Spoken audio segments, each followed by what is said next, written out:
He only is my rock and my salvation, my strong tower, so that I shall not be moved.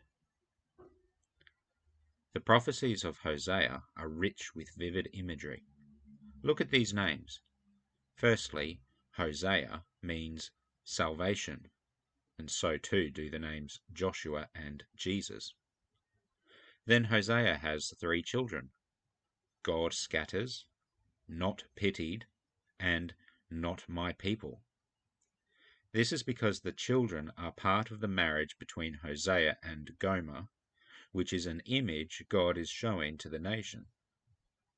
It is to our profit that God has used real-life events to communicate spiritual imagery and divine truths. We find it very easy to understand our relationship with God as being a faithful wife to a loving husband. We can reconcile this message with what Paul has to teach us today in Romans. He makes the very important observation that Abraham was given God's righteousness as a result of his faith before, not after, his circumcision. Again, this is God using real-life events to communicate spiritual imagery and divine truths. The relationship goes like this: God first loves us, so we are faithful to him, and therefore God places a seal upon us to confirm this relationship. In a marriage, it is a ring. For Abraham, circumcision, and for us, baptism. The imagery of a faithful wife to a loving husband is useful for us material creatures.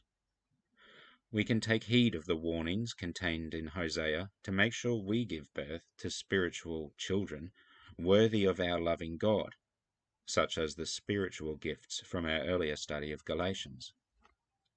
Salvation and righteousness are given to us as gifts, which is another way of saying grace, purely on the basis of our faithfulness to God.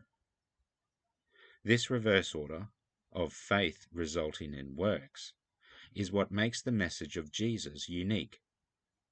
God first loved us and wants us to love him back. Anything good we do is a result of, not a means to gain, God's love, which is eternal.